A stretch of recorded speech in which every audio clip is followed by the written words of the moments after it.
안녕하십니까, 텐트커피 위철원입니다. 오늘은 블렌딩 비율에 대한 설명을 하도록 하겠습니다. 지난 시간에 이어서 오늘은 비율인데요, 제가 블렌딩의 원칙에 대한 설명을 했었죠. 그래서 원칙이라는 게 25%의 원칙이 있었죠. 그래서 어떤 커피든 25% 정도 돼야지만 좀 자기 색깔을 드러낸다, 그런 원칙이 있었고, 또 50% 원칙이 있습니다. 그때 아마 다루지 않았는데 아마 같은 맥락에서 좀 생각해 주십시오. 50%의 원칙, 어떤 블렌딩이죠, 50% 이상이 들어가면 그 블렌딩이 약간 압도하는 맛을 많이 내요. 소리가 굉장히 커져요. 어떻게 인간 사람 비슷한 것 같아요. 그렇죠?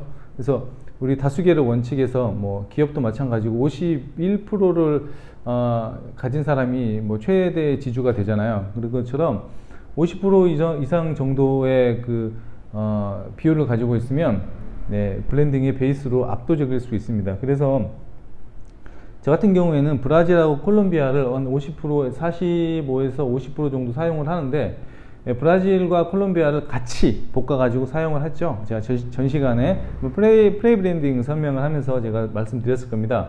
그래서 브라질과 콜롬비아를 비율을 따졌을 때 압도적으로 넣는 거죠. 그죠?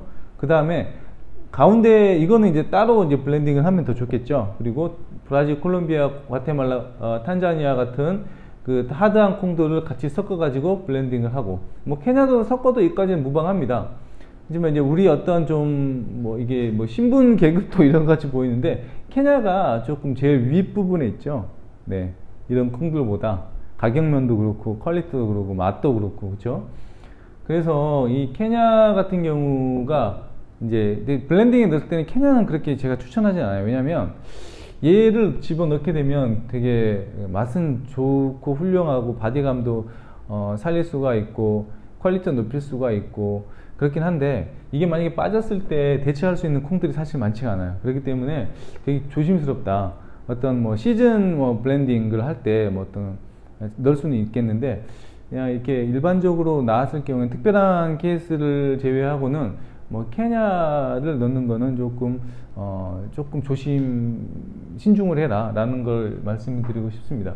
그리고 여기에 에티오피아와 만델링 로부스타, 이거는 조금 이제 따로 블렌딩을 해야 될 블렌딩이라고 제가 콩이라고 제가 전 시간에 말씀드렸을 겁니다.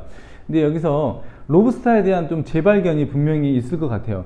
이게 단순히 저가의 콩이고 맛이 없다라고 이제 생각을 하는 이제 고정관념들이 있는데, 정말 좋은 로부스타 같은 경우에는 카페로얄, 인도 카페로얄 이런 것들, 그쵸? 수세식 로부스타.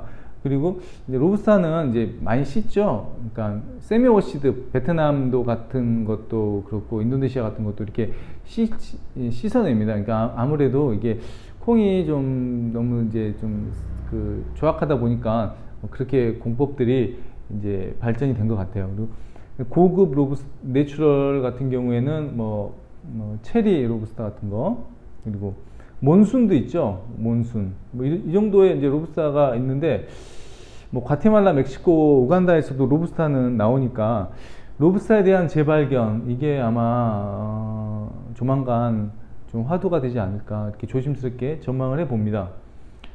그래서 이게 순전히 이게 원가 때문에 쓰는 게 아니라 이 맛을 보존하는 것들, 그러니까 로부스타가 들어갔을 때 유익함이 어떤 바디감도 살릴 수가 있지만, 또 에스프레소로 추출했을 때 그 크레마라든지 이런 부분들, 밀도, 이런 뎁스, 이런 것들을 이 로부스타가 관장을 하니까, 로부스타를 브랜딩에 넣는 것도 한번 추가를 해보는 것도 생각해 볼 필요가 있다고 생각을 합니다. 로부스타의 재발견.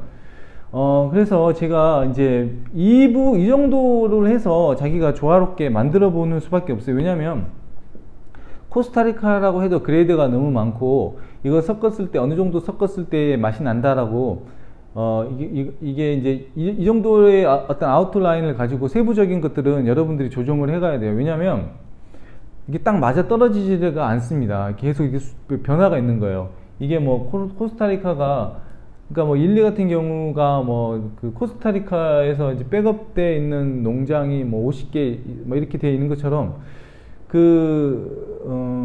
이게 이제 이게 몇 프로 해가지고 딱 맞아 떨어지는 게 아니라, 이러한 큰 아웃라인에서 베이스를 쓰고 아이트라인에서 이런 삼각형을 지고 베이스를 하고 중간을 채우고 어떤 맛을 관장한다 뭐 이런 식으로 자기가 어떤 설계를 해서 들어가야지 몇 프로라고 이렇게 할 수가 없습니다. 근데 그걸 여러분들이 이해를 해줬으면 좋겠고, 로스팅에 대한, 그러니까 블렌딩에 대한 어떤 시초라고 할 수 있는 것들이, 물론 뭐 블랙캣 같은 뭐 아주 그런 전략적인 뭐 그러니까 시그니처 브랜드 그런 게 있을 수가 있겠죠. 미국 회사 같은 스톰타운 이런데. 근데 보통은 우리가 블렌딩이라고 하는 거는, 제가 블렌딩의 첫 시간에 목적에서 말씀을 드렸지만, 예를 들어서 모카 자바라는 브랜딩이 있어요. 모카 자바라는 거는